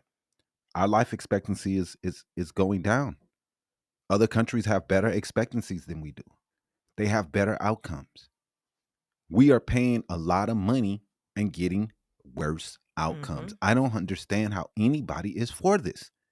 And then we have Republicans who have no plan at all, trying to make you believe that tearing up the old plan and going back to the way it was before that plan is better. They will make you think that this is bad. They did not expand Medicare like they were supposed to in all the states to try to help this program. Republicans have done everything they can to hurt ACA. The more people on insurance, the better it is for our country. All of these people that are not going to get new insurance because of what's going to happen on January 1st, that's going to make your and I insurance go up. You understand that, right? That's why I discussed it. Why would Norwegians come here? Why would the Swedish come here? Why would they come to this country when only the rich get good outcomes when it comes to medical? Right. Let's get into another one of Trump's greatest hits this week. He stood on the rally stage and said, why can't we get people from Norway? Why don't we get people from Sweden? Well, Mr. President, let's go ahead and talk about the facts. Norway and Sweden have universal health care. They have strict gun laws. They also have world-class education, paid maternity leave, paid paternal leave, and childcare that's subsidized and capped at a maximum of $420 a A max. No matter your situation, you ain't paying more than $420. And here's the kicker. Republicans oppose every single one of those policies. And they think that those people are going to move from their country that gives incentives for the middle class and poor. I pay $420 a month for childcare. They do everything they can to help the poor. Every single one of these policies, Republicans are 100% against. They don't want universal health care. They fight it every chance they get. Anytime we talk about childcare and childcare subsidies, they block it. They don't want it. Yep. Gun laws, we already know the meltdown on that idea. We can't do anything. People getting shot every day. They don't care. Paid family leave, more paternal leave. Nope. Why the fuck would they move here? High taxes on the wealthy to fund these social programs. That's what these countries do. Yep. They tax the rich. Y'all don't believe in that. Mm-mm. You'd rather the rich fly around in their jets and fuck up our airs and fuck up fucking pollution, While you doing pay whatever they higher want to, taxes. but our taxes are higher. Oh, well, they the ones that pay the give us the jobs. Now it's small and medium companies that most people work for. It's not the billionaires that you think it is. But hey, whatever. Let's keep on giving incentives to the rich. Fuck the poor. Give them everything so they can have $2 trillion fucking dollars. You tax the rich, they call it fucking communism. Yep. But let's be honest here. Why the hell would anyone from Norway want to move here? Why would anyone from one of the safest, healthiest, happiest countries on the motherfucking planet want to come to a nation where Republicans keep trying to dismantle basic human needs? It's stupid. Stupid as fuck. They want to take your food away. No, that's why they're not getting that remote. That's why they're not coming here. That's why. It doesn't matter what color they are. America has been majority white for I don't know how long, and people still don't get the basic needs, the things that they need in this country that is mostly white. It's still mostly white, and it's still a piece of shit. So your statement to say, well, they're white, the fuck does that got to do with anything? This country been white for fucking ever, and it's still shit when it comes to how they treat people. So that doesn't have anything to do with this. I'm sorry. They don't care. And speaking of healthcare, Republicans are about to pull another stunt that proves they have no business talking about making America great. The Obamacare subsidies, the final financial assistance millions people depend on, are about to expire, and they let them expire the other day because the Republicans refused to extend them. Yep. They went on a fucking break. They did everything to try to make the Republicans go, but they would rather you not be able to get food than to fucking vote for people to get their subsidies. So let's go ahead and spell this out for you. If those subsidies do expire on December 31st, which they are set to, health insurance premiums are going to skyrocket for millions of Americans. I know my premiums went up. My company had to change health insurers because of the premium skyrocket. They were going to increase our premiums 53%. Can you afford a 53% increase on your health insurance premiums? That's real. I can't. Right. But working families and teachers and gig workers, small businesses, all of them, we're all suffering because of these premium increases. So again, why would someone leave a country where healthcare is free to come to a country where healthcare is a gamble that could bankrupt you? Medical bankruptcy is a normal thing for Americans as they lose their homes because they can't pay for their cancer treatment. I saw someone in the comment section earlier said that they were homeless because of medical debt. That's terrible. That's terrible. In one of the richest countries. And we're okay with that's the thing is that these motherfuckers are okay with this. But go ahead, though. The president doesn't know. The president doesn't care. And this president definitely doesn't understand the need for how the system works. Not at all. He'd rather put money back in your pockets to say, this is for your health insurance, but it's not how it works. Not how it works. All right, so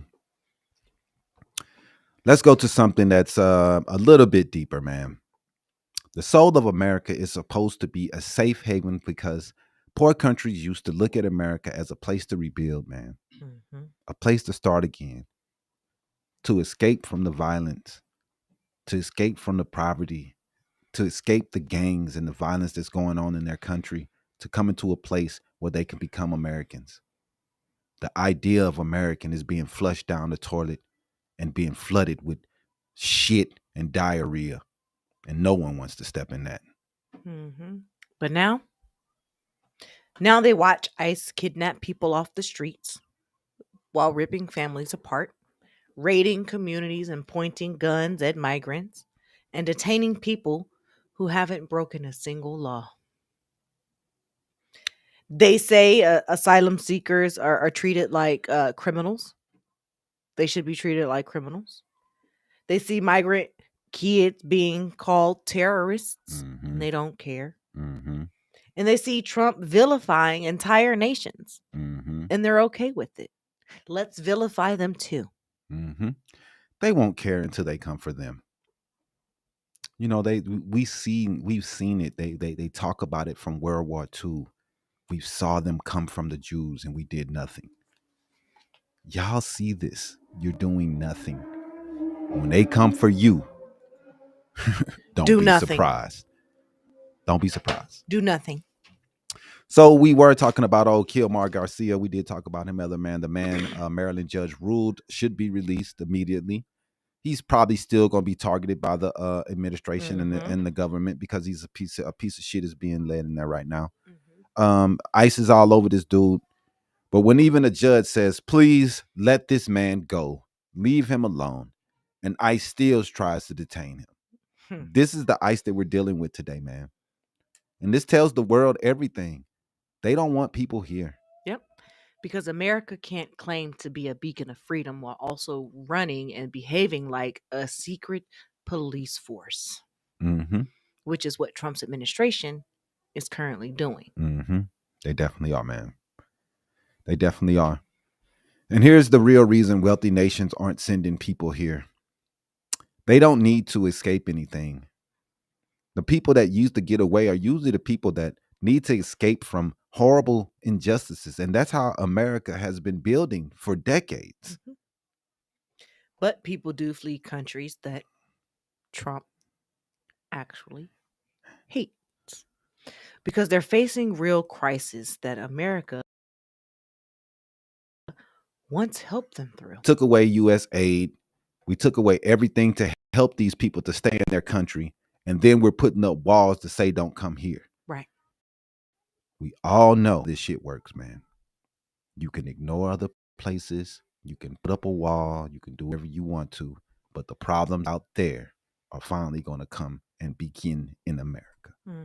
We ignored the Jews in World War II while the Jews were getting slaughtered. We did everything we can to keep ignoring them because we didn't give a fuck about Jews at all. Say what you want to. They can try to make it sound like how great America was. Here comes the Americans to save the day. But the Jews had been getting murdered and we wouldn't do shit into what? Pearl Harbor. Yep. When they attacked us, that's the day we said, you know what? Yeah, let's go help the fucking Jews. We wouldn't do shit before then. America has always been on some fucking bullshit. And they didn't care about them people because they were Jewish and they were different. Yep. Fuck them. And now we want to go around and acting like we're the people that saved everybody. Oh, we saved them all. Here comes America to free everyone. After we waited years watching those people fucking die with this mentality of America first, America first. But y'all love to wave those flags talking about what the fuck we did in World War II. Yep. To help other people that were going through fucking things. Didn't give a fuck about the fucking Jews. Sat there and watched those people got fucking slaughtered until these people bombed Pearl Harbor. Then here we go. We're in it. And what do we end up doing to them? We dropped a fucking atomic bomb on their fucking cities. Twice. We're not the people that we try to make everybody else think we are. And to hold up and to try to change what we're supposed to be, we should be changing our actions and how we treat other people. U.S. aid was important because it stopped things that was happening like World War II and the things that were happening where people are getting dying and getting enslaved. Right. Bad things happen, man. We're supposed to be the country that's supposed to police to make sure these things don't go on, not just point at them and call them pieces of shit and laugh at the things that they're going through. Because if we do that and we ignore them, then we'll be seeing our towers getting dropped again. We'll see our country getting attacked and Americans dying because we want to ignore the problems that's going on in the fucking world. Yep. Because y'all want to say America first. Focus only on Man, Americans. we pay the price every time. We all pay the price. So you can say what the fuck ridiculous. you want to. Say what you want. Now, it's all good. You know, we see the things that's going on today. Let's play this video with Kristi Noem. It's right under Trump and Ilhan Omar. There we go. I'm very privileged and honored today to have my family with me. I'd like to introduce them to you. Disruptions of congressional business is a violation of law, is a criminal offense under federal law. Audience members are advised to take their seats and maintain order. The chairman may now ask Capitol Police to remove and arrest the persons creating the disturbance. Get ICE off our streets! Stop terrorizing our community! Get ICE off our streets! Stop terrorizing our community! Get ICE off our streets! Stop terrorizing our community!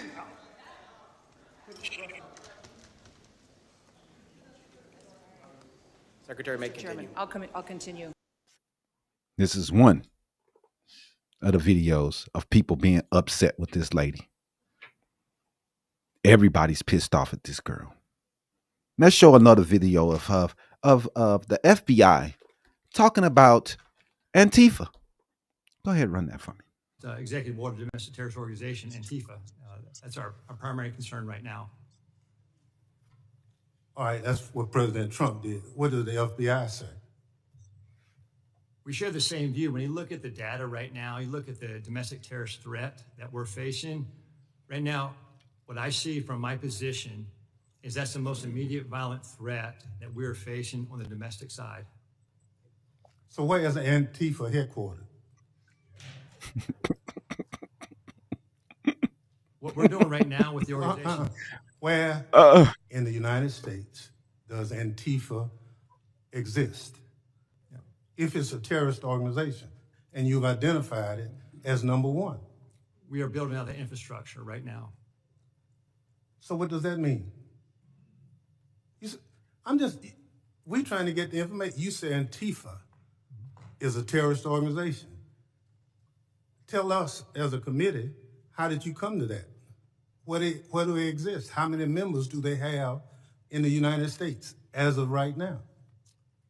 Well, that's very fluid. It's ongoing for us to understand that. The same, no different than Al Qaeda and ISIS. No, I don't want you. I'll ask one question, sir.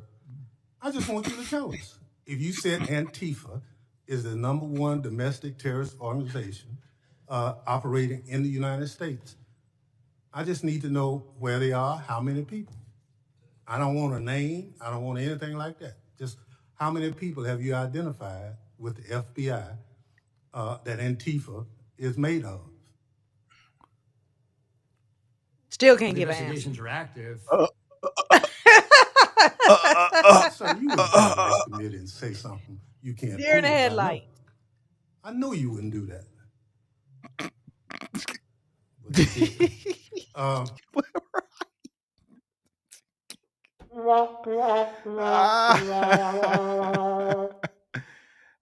Hilarious.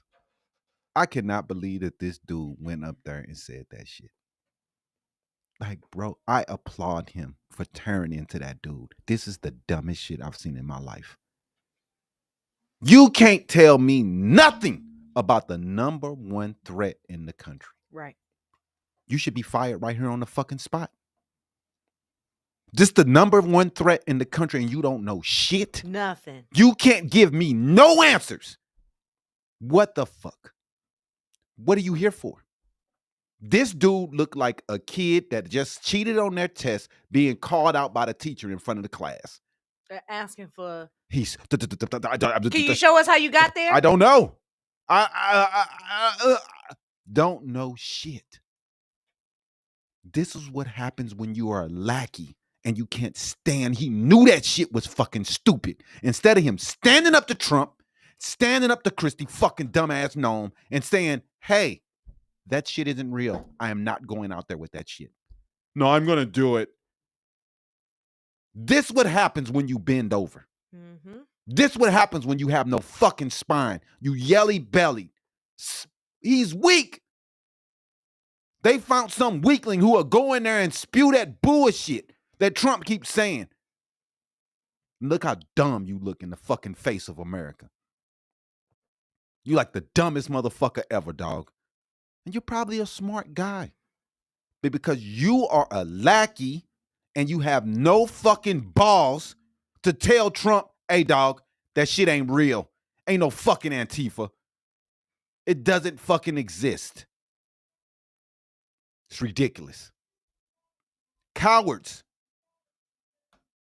You have the nerve to go and talk to Congress and say that bullshit instead of saying to Trump, hey, man, I'm not doing that. You're going to have to find someone else.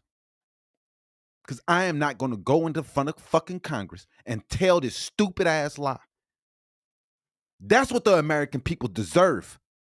Not that. Not a motherfucker who would go up there and represent us and just tell lies. Right. We got real fucking problems out here, man. And these motherfuckers are going after made up ones. We got real fucking criminals out here, and you motherfuckers are talking about made up criminals? We got real people dying, and y'all are fucking making up motherfuckers? We got time for that shit in one of the most violent countries in this fucking planet? Really? The FBI needs to refocus, because this is ridiculous. Now Antifa is real. Yes, a lot of people is anti-fascist. But there isn't a group. There isn't a group. There isn't an organization. I don't understand why y'all don't get it. It's an idea. Just like Black Lives Matter, it was an idea. Mm-hmm. And some people took advantage of that idea and got some money that they didn't deserve. Because they never were an organization and motherfuckers handed them money. They never were nothing but a fucking tweet. These groups don't really exist. I know you guys got the Proud Boys and all your KKK white nationalist groups that walk around marching everywhere. So y'all want the left to have the same things. But we don't have them.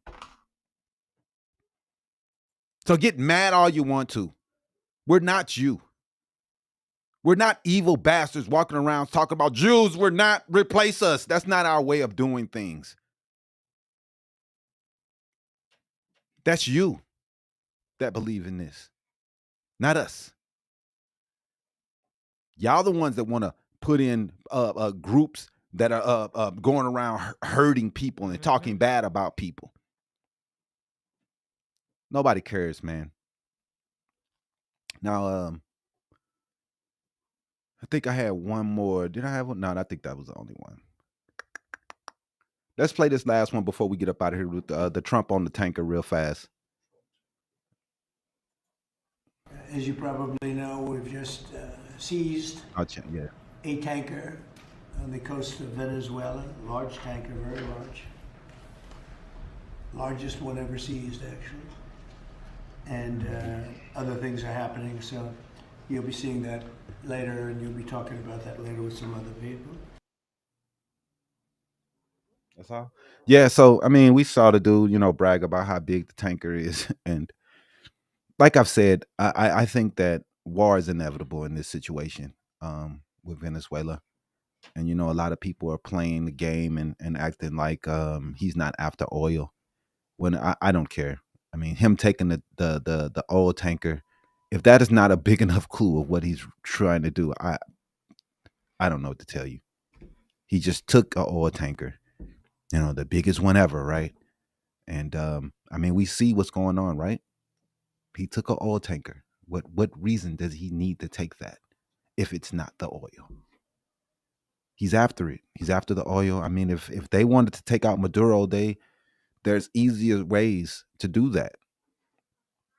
You can do what Russia did to us and get into their elections and do dirty things that way. There's all type ways that you could do shit. And America is the best at it. We've been doing it for decades. But what are we doing? And he can't act like it's drugs because he just let the biggest drug dealer ever out of jail. Right. 400 tons this man has sold. So we know that's not what he's really after. So you're okay with your kid going to die for oil? Y'all were so gung-ho, like I said, back in Iraq, when we were going to them and going to war with them, the Republicans waving flags, everybody else like, man, what the fuck? Why are we going to war with them? I mean, what's going on? I'm so confused. Y'all out there, yay, America, get with it. Lindsey Graham out there telling people, he's a dictator and we need to take him out. His time is up. He's using the same rhetoric today. Maduro's time is up. He's a dictator. He needs to be out of office. They pushing the same rhetoric they pushed to y'all 20 years ago to get y'all to go to fucking Iraq. Oil isn't American interest. We can buy oil. It's a commodity. We don't have to kill people to fucking get it. We don't have to do the things that we're doing. Back in the day, the Halliburton and all the fucking bullshit. Right, bro. There was no NWDs. No WMDs, right. Didn't find shit. We was already in the war, so who cares? They doing the same shit again. Republicans doing the same old mess, and we're okay.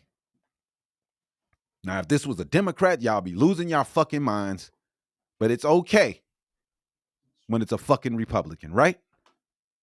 Take us to war.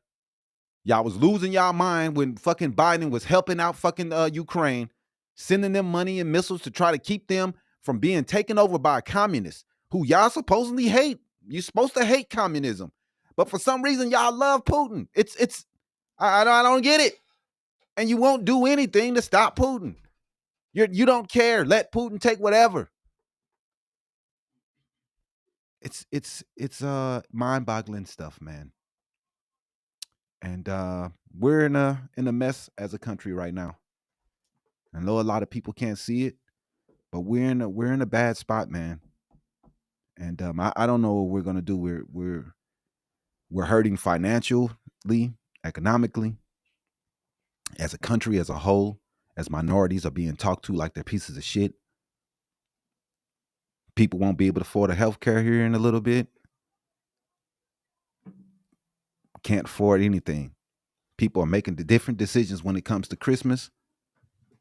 People are digging into their savings just to buy things. No one wants that. I don't care what color you are. I don't care what you are. Republican, Democrats. We don't want to see these things. We don't want to see people suffer. And that's what's going on in America today. So we're going to leave it there, man. We appreciate everybody that stopped through and talked to us. We appreciate the guy who called in. He's a great guy. He always calls in. That's why I talked to him for a little while, because he's called in a couple times and he really enjoys the show. And I talk to people like that because this is what this show is about. Having the communication, having the dialogue, talking to our fellow Americans, man, finding out our points that we can agree on. Coming to a place where all Americans can be happy and we all can agree on something that makes it for everyone, not just some, not just a few. That's not what we're about, man. Now, we'll be back on Wednesday with more Habari Live Wednesday to talk about the things that's going on through the week. Make sure you hit the subscribe button, share, and we'll be back, man, to talk about these things. And like I said, we are here for open dialogue. This will be what we do to make a better America. All right. Appreciate you all. Love you guys. Peace out. Peace out. Holla, holla.